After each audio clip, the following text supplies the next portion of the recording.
Le prolongement de la ligne orange du métro vers Laval se poursuivra-t-il? Le projet permettrait évidemment de transporter des milliers de personnes de plus en heure de pointe, de retirer de nombreuses voitures et de réduire quand même considérablement le temps de trajet.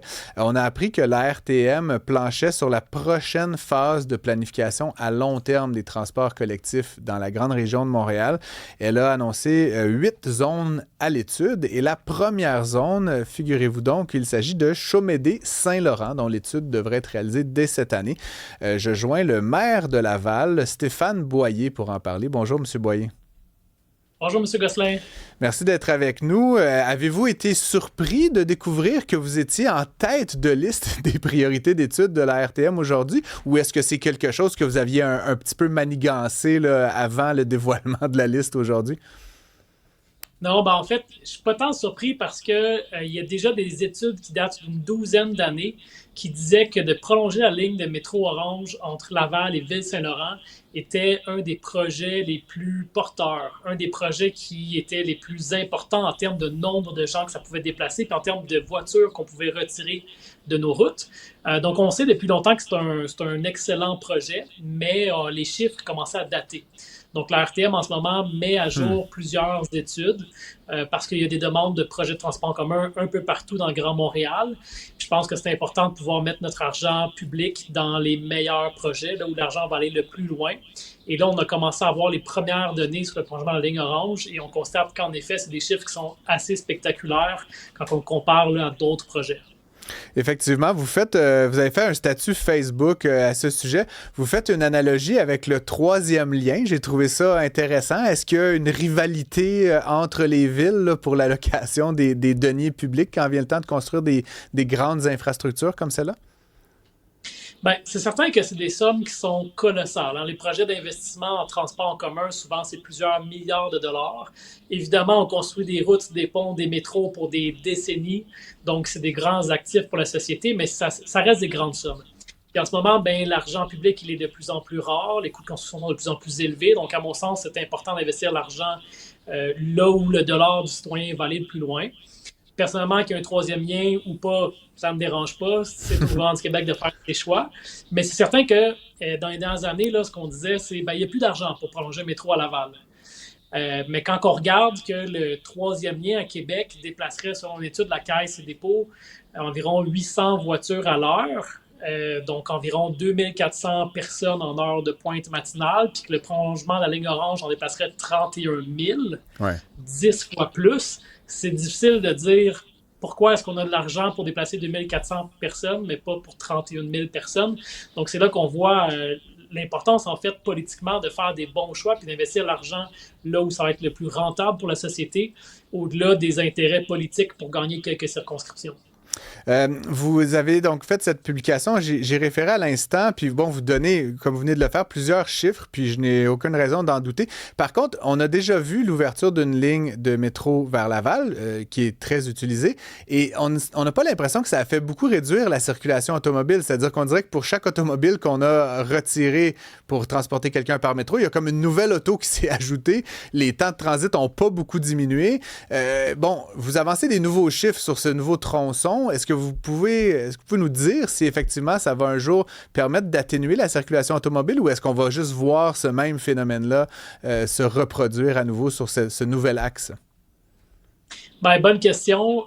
Probablement qu'une des raisons, je ne suis pas un expert dans le domaine, mais la population de Laval et la population de Laurentides et Lanaudière, donc toute la couronne nord, est en forte croissance depuis déjà de Ouais. nombreuses années. Donc, c'est certain que depuis l'ouverture du métro à Laval, il y a 20 ans, oui, la population a grandi, donc le nombre de voitures a aussi augmenté depuis. Mais chose intéressante, c'est que présentement, l'autoroute 15, l'autoroute métropolitaine, qui par ailleurs devra être refaite, sont deux des autoroutes les plus achalandées au Québec. Ouais. Faudra refaire la métropolitaine, donc ça va devenir assez chaotique dans le Grand Montréal. La ligne orange pourrait être une solution. Donc, on estime, en fait, la RTM estime que c'est environ 11 000 voitures par jour qui seraient enlevées de nos routes. Donc, c'est pas la mer à boire, parce qu'il y a environ 100 000 voitures qui prennent l'autoroute 15 soir et matin, mais on parle d'environ 10 des voitures en moins sur la route. Donc, c'est déjà une solution. Je pense que ce qui est intéressant, c'est beaucoup en termes de qualité de vie. des gens, puis même de nos commerces. Donc, les temps de déplacement pourraient être réduits de presque de moitié. Donc, tous ceux et celles qui habitent Montréal, Laval, la Rive-Nord, qui doivent faire leur déplacement soir et matin, quand on gagne une demi-heure le matin, une demi-heure le soir en déplacement, 1 heure par jour, en fait, c'est de nombreuses heures gagnées à chaque semaine pour être auprès de sa famille, pour travailler plus, pour se divertir plus. Donc, c'est aussi un projet qui aurait des retombées économiques, mais des retombées environnementales, évidemment, mais aussi des retombées au niveau de la qualité de vie des gens. Puis je pense que c'est comme ça qu'on doit le voir. C'est un investissement qui pourrait durer pour des décennies, puis qui aura un impact qui serait positif. Ça ne fera pas disparaître le trafic, c'est certain, mais qui aura un impact positif pour bien des gens. Il faut effectivement éviter de faire des promesses en ce sens-là, je pense. Vous avez évidemment, bon, vous êtes un enthousiaste, ça se voit, et il y a cet axe donc du nord vers le sud et vice-versa peut-être. Ça reste que j'ai parlé avec quelques Lavallois aujourd'hui, j'ai fait mes devoirs, M. Boyer, et ce qu'on me dit en fait, c'est que tout ça est bien beau, mais ça reste très difficile de se déplacer d'est en ouest aujourd'hui à Laval, c'est-à-dire si on regarde la carte de gauche à droite et vice-versa, qu'on veuille aller de Sainte-Dorothée à Duvernay, de Fabreville à Saint-François, ça peut prendre presque autant de temps que de venir au centre-ville de Montréal. Avez-vous, dans vos projets à long terme, dans vos cartons, éventuellement l'idée d'une desserte peut-être un peu plus structurante sur cet axe-là? Vous avez une municipalité qui est faite sur le long et pourtant elle est très axée vers le sud, là, finalement. Oui, absolument. Puis c'est un excellent point parce qu'à Laval, ce qu'on voit, souvent on a vu Laval comme une banlieue dortoir. Donc, les gens habitaient à Laval, travaillaient, se divertissaient à Montréal. C'est de moins en moins vrai. Depuis quelques années, on voit plus de déplacements entre nos quartiers que vers Montréal. Ouais. Puis moi, ça, je l'entends beaucoup de mes citoyens. Là. Souvent, les gens ne veulent plus tant aller vers le centre-ville, trop long, trop compliqué. Ils veulent pouvoir se divertir proche de chez eux, travailler proche de chez eux. Vous en avez quelques-uns ici, là, M. Boyer, là, en studio. Là, je leur ai parlé tout à l'heure. Excellent, on les salue. Il y a 2 projets pour avoir un meilleur transport en commun Est-Ouest, qui étaient 2 projets de voies réservées le long du boulevard Saint-Martin et qui pourraient partir de Saint-Vincent-de-Paul jusque dans l'ouest, proche de Sainte-Dorothée, et un autre, le boulevard Concorde. Malheureusement, il faut comprendre, peut-être expliquer aux auditeurs, en fait, que les projets de transport en commun structurants doivent être financés par le gouvernement du Québec. Donc, ils doivent obtenir l'autorisation du gouvernement du Québec. Ces 2 projets-là avaient été annoncés par le gouvernement en 2022. Malheureusement, là, les sommes ne sont jamais venues. Donc, en fait, dans un cas, les sommes ne sont jamais venues. Dans l'autre cas, il y a eu les études de fait, mais le projet n'a jamais été mis en phase réalisation.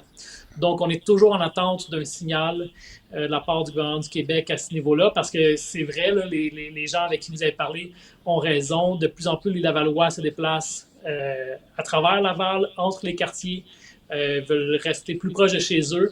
Puis il faut des modes de transport, pas juste vers Montréal, mais aussi Est-Ouest.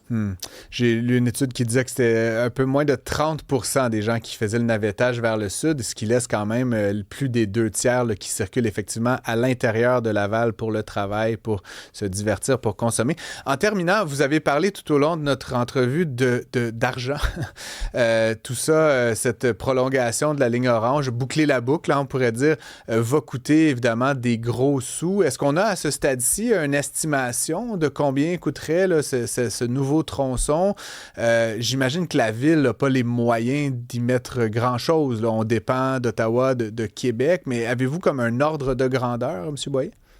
Oui, en effet. Donc, l'étude de la RTM, ce n'était pas une étude sur l'estimation des coûts, c'était une étude pour quantifier le nombre de personnes qui le prendraient et le temps qui serait réduit en déplacement.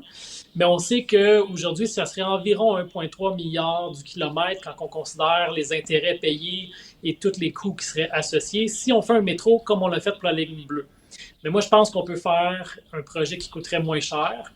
D'une part, en évitant les expropriations. Le projet de ligne bleue, là, à peu près 20% du coût du projet, c'était d'exproprier tous les gens qui se trouvaient là où il y avait les stations de métro. À Laval, la ville possède plusieurs terrains stratégiques et on a fait des ententes avec les grands propriétaires terriens du centre-ville pour qu'ils nous cèdent un accès gratuit si jamais le métro se prolonge. Donc déjà là, des grosses sommes, plus de milliards qui pourraient être économisées. Et je pense qu'on peut aussi faire un projet qui est plus minimaliste. Souvent, au Québec, là, les stations de métro qu'on a faites par le passé, chaque station de métro était une œuvre architecturale avec un design différent, avec beaucoup d'art. On aime ça l'art, on aime ça quand c'est beau. Mais quand on regarde ce qui se fait ailleurs dans le monde, entre autres en Europe, souvent les métros, c'est assez simple. C'est une rame de métro avec des escaliers qui débouchent sur la rue ou dans un immeuble. Donc, on peut faire quelque chose aussi de plus minimaliste qui permettrait de réduire la facture. Stéphane Boyer, maire de Laval, merci beaucoup d'avoir été avec nous pour cette nouvelle. Je vous souhaite une très bonne fin de journée. Un grand plaisir. Merci à vous aussi.